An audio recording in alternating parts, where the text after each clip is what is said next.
Mungkin ada perkembangan-perkembangan terkini berhubung dengan kenyataan yang dikeluarkan oleh Presiden UMNO hari ini yang disambut dengan sorakan gilang gemilang di dalam Dewan Merdeka. Jadi malam ni kita ke udara di YouTube channel Lokman Adam, di Facebook page Lokman Nur Adam Official, di TikTok channel Dato' Lokman Adam dan di Instagram channel ni cuba tengok okey ke tak okey, macam tak berapa nak okey. Di Instagram Lokman Nur Adam. Tuan-tuan, kalau ada sebarang soalan, tuan-tuan boleh ajukan di talian 0135954044. Turut bersiaran pada malam ni kawan kita daripada Malaysian Gazette bukan Malaysian Post. Kawan kita daripada Malaysian Post yang turut hadir untuk bertanyakan soalan-soalan. Harap-harap soalan daripada Malaysian Post ni cukup panas supaya kita boleh memberikan kefahaman sehabis baik kepada kawan-kawan yang berada di rumah. Tuan-tuan, dalam talimat Presiden, kita tak boleh nak dedahkan apa yang diperkatakan oleh Presiden, namun disebabkan banyak perkara yang dikupas oleh media masa, maknanya ada juga orang bocorkan ni, maka saya boleh mengulas berdasarkan apa yang Presiden cakap dan dikupas oleh pihak media. Sebenarnya talimat Presiden ni biasanya tuan-tuan hanya untuk perwakilan yang hadir. Ianya dibuat secara tertutup. Hari ini satu perkara yang saya nampak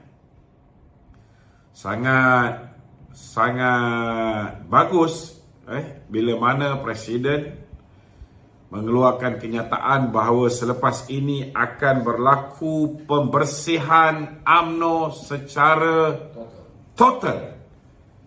Maknanya apa yang diharapkan oleh akar umbi UMNO supaya gunting dalam lipatan, musang berbulu ayam, Trojan horse musuh yang berada di dalam UMNO dapat dibersihkan seberapa segera yang mungkin, insya-Allah akan menjadi kenyataan. Kita tahu bahawa Presiden dan MKT telah pun melakukan pembersihan sedikit demi sedikit.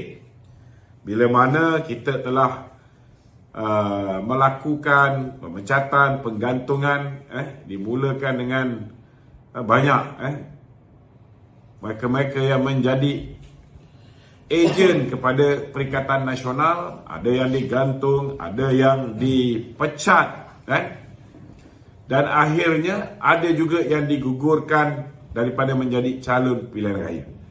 Namun apa yang dilakukan ini masih belum mencukupi, kerana selepas pilihan raya, walaupun sudah diwujudkan aku janji, namun ada juga 10 orang setelah dihasut oleh Hishamuddin dan pengikut-pengikut beliau kembali mengkhianati parti dengan memberikan SD kepada musuh politik kita, Tan Sri Muhyiddin Yassin. Jadi walaupun Presiden mengatakan bahawa kita harap ianya tidak berulang kembali, kita yakin bahawa kenyataan Presiden pembersihan secara total juga wajib melibatkan dalang yang telah menghasut kawan-kawan kita untuk mengkhianati aku janji yang telah pun mereka tandatangani sebelum menjadi calon pilihan raya. Dan kita harap pengkhianatan ini tidak akan berulang lagi. Namun apa yang berlaku di Sabah, pengkhianatan 5 orang ahli Dewan Undangan Negeri Sabah daripada UMNO, sudah pastilah sebahagian daripada mereka yang sewajarnya diberikan pengajaran tentang erti ketaatan kepada parti dan ketaatan kepada pemimpin parti. Kita tak boleh biarkan mana-mana pihak merasuah ahli-ahli Dewan Undangan Negeri kita. Tak kiralah sama ada mereka ini dibayar, sama ada mereka ini ditawar jawatan. Kita pun tahu ada desas-desus. Ada yang sampai dapat 5, tuan-tuan. 5, tuan-tuan, bukan sikit. 5. 5 apa, tuan-tuan fikir sendiri. Ada yang ditawarkan jawatan timbalan Ketua Menteri. Walaupun dulu Datuk Seri Bom Mokhtar timbalan Ketua Menteri 1, dapat jadi timbalan Ketua Menteri nombor 3 pun tak apa lah. Ada yang ditawarkan jawatan Menteri penuh. Yang mereka ni tak sedar bahawa mereka hari ini menjadi alat kepada Haji G, dan kedudukan mereka hanyalah sementara, kerana perancangan bersatu Hamzah dan Muhyiddin ini bukanlah hanya untuk mengucapkacirkan UMNO Sabah dengan pemimpin-pemimpin GRS di Sabah, namun mereka mempunyai agenda, termasuklah silap hari bulan Haji G sendiri akan meminta supaya Dewan Undangan Negeri ini dibubarkan. Mereka akan buat pilihan raya sekali dengan negeri-negeri yang dipimpin oleh Perikatan Nasional yang lain, terutamanya negeri Kelantan, Terengganu, begitu juga dengan negeri Kedah. Sudah ada perancangan ke arah itu supaya bila negeri-negeri ini mereka yakin mereka boleh tawan, maka setidak-tidaknya mereka akan wujudkan perpecahan di kalangan pemimpin-pemimpin Pakatan Harapan dan UMNO di peringkat persekutuan, dan kekalahan demi kekalahan ini diyakini akan menyumbang kepada akhirnya jatuh kerajaan yang dipimpin oleh Datuk Seri Anwar Ibrahim. Ini geng-geng UMNO 5 orang ni tak tahu lagi. Tetapi kita tahu Hamzah sudah pun berjumpa dengan Arifin Haris. Mereka sudah merancang. Sekarang ni pun mereka pandai. Bila kita dah bangkitkan tentang hubungan Haji G dengan Hamzah, mereka dah gunakan orang tengah. Mereka tak deal secara direct. Tetapi masih lagi tuan-tuan, kita lihat kawan-kawan GRS ini masih lagi di bawah telunjuk pemimpin-pemimpin bersatu sehingga sekarang. Jadi malam ni saya yakin ramai nak bertanya soalan. Kita buka sesi soal jawab kita. Kalau ada sebarang soalan boleh hubungi talian 0171359404. Silakan. Itu. Ya. Kenangan Sabah itu kan. Ya. Raja Petra dah dalam video terbaru dia. Ya. Dia kata langkah Kinabalu tu lah. Ya. Yang direncanakan oleh Datuk Zahid ni gagal Ya. tu. Tu soalan dia. Betul ke dakwaan tu Raja Petra tu? Dia sebenarnya langkah ini dimulakan oleh Haji G. Bila mana pentadbiran di bawah portfolio yang dipegang oleh menteri-menteri daripada Barisan Nasional diganggu. Ini punca dia. Mereka memang sengaja mewujudkan keadaan supaya kita membantah kedudukan Haji G itu sendiri. Kita tahu bahawa bukan hanya kita pun tak nak bekerjasama dengan mereka ketika pilihan raya negeri Sabah. Namun selepas mereka menjadi ketua menteri pun, mereka kalau boleh nak menguasai negeri Sabah itu secara bersendirian. Mereka mulakan dengan blok ataupun dengan menyekat peruntukan-peruntukan yang sepatutnya sudah pun diluluskan melalui belanjawan negeri. Sepatutnya ianya diserahkan kepada portfolio-portfolio, terutamanya JKR dan sebagainya, yang sepatutnya tidak ada halangan. Tetapi mereka sekat supaya last kali kita pun retaliate. Ini sebahagian daripada perancangan mereka. Kita ingat sebelum pilihan raya saja mereka nak menyekat kemarahan kita di negeri Sabah. Namun ianya berterusan selepas pilihan raya tanpa henti. tanpa henti, yang akhirnya menyebabkan kawan-kawan kita bila ada yang dipecat daripada, contohnya macam Datuk Seri Panglima Saleh dipecat daripada Khazanah Sabah, dan pengumuman yang dibuat oleh Haji G yang mahu menggugurkan Datuk Seri Boh, maka akhirnya UMNO Sabah mengambil keputusan untuk menarik sokongan terhadap Haji G sebagai Ketua Menteri. So memang ini apa yang mereka plan untuk memecah belahkan kita. Sebab bila mereka berjaya pecah belahkan di Sabah, orang UMNO sudah pasti akan marah. Dan ada setengah-setengah akan beranggapan bahawa kerajaan Datuk Seri Anwar Ibrahim dan pimpinan Datuk Zahid tidak mampu untuk menyelesaikan masalah di Sabah. Terutamanya bila 7 orang daripada PH sendiri menyokong Haji G. Jadi ini akan menyebabkan keadaan kita retak dengan pentadbiran Datuk Seri Anwar Ibrahim di peringkat persekutuan. Ini memang planning Hamzah dan geng-geng yang sewaktu dengannya. Mereka mengharapkan lepas ni di setiap negeri ni, kalau kita kalah pilihan raya lagi, di 3-4 negeri di Sabah, maka mereka akan wujudkan pressure yang lebih kuat terhadap pentadbiran kerajaan perpaduan. Raja Petra ni dia fitnah Datuk, dia fitnah Datuk Zahid lah. Raja Petra ni semenjak bila dia cakap betul? Memang dari dulu kerja dia memfitnah. Cuba kau tengok 3 hari sudah apa dia cakap? Perikatan Nasional Pemimpin PM. Tapi bodohnya Raja Petra ni,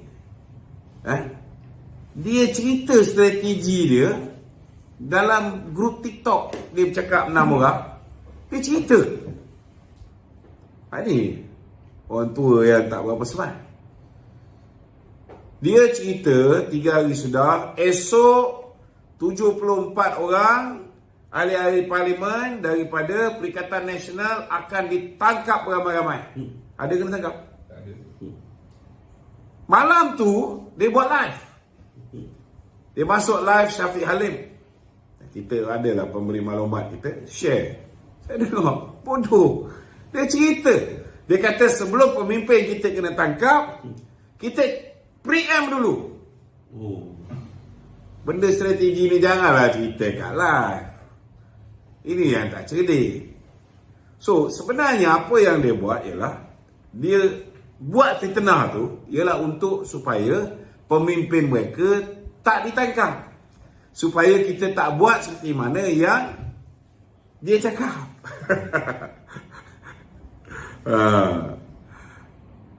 Itu pun hari ni ada lagi pihak SPRM tahan, tapi kita tahan berperingkat lah.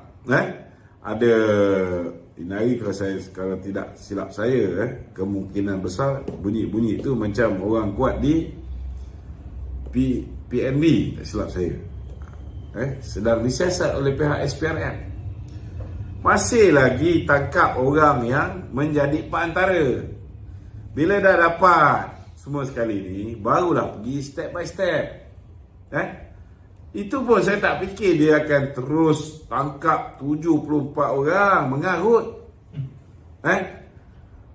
Takkanlah semua sekali ahli parlimen daripada Perikatan Nasional ini semua terlibat dalam projek pemberian projek 92.5 bilion, iaitu sebahagian daripada 600 bilion yang dibelanjakan oleh Kerajaan Muhyiddin ketika tempoh darurat. Masuk akal lah sikit Raja Petra ni nak sembang pun, nak preempt pun, kalau nak menyelamatkan bos kau pun, mungkin dia takut Muhyiddin masuk ke dalam, tak ada orang bayar dia agaknya. Berpada-pada, berpada-pada. Jangan sampai orang nampak sangat kau tu penipu. Okey, ada lagi soalan lain? Mat. Ada tak? Tahun 2020 Khairy Jamaluddin kata saya tidak akan sokong Anwar jadi Perdana Menteri. Ya. Semalam KJ bagi tahu saya akan sokong Anwar jika saya jadi Presiden UMNO.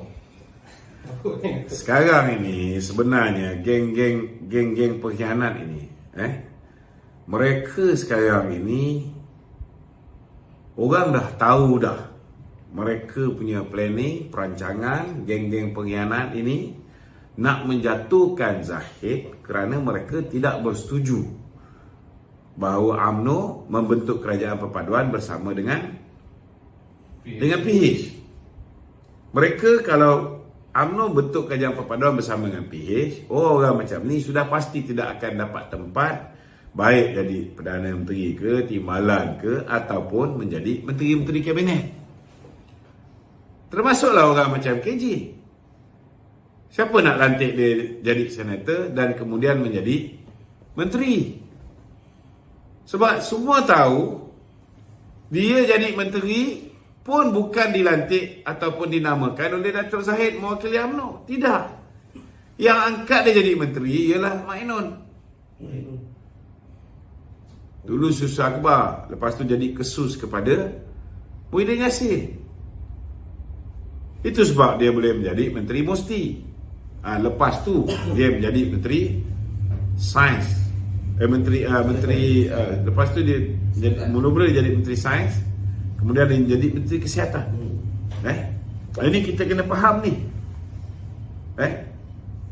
Memang dia tahu di bawah kerajaan Anwar Ibrahim dia tak ada tempat.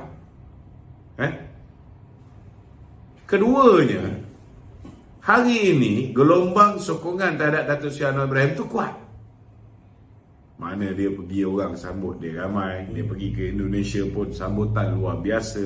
Orang Indonesia pun kalau dari segi komen-komen yang dibuat oleh penganalisa semua sangat positif. So dia tahu kalau dia ikut flow geng-geng dia yang lain ni, nak jatuhkan Dato' Zahid, kemudian dia tukar alih sokongan UMNO BN menyokong Tan Sri Muhyiddin, sudah pastilah nanti akan ada penentangan.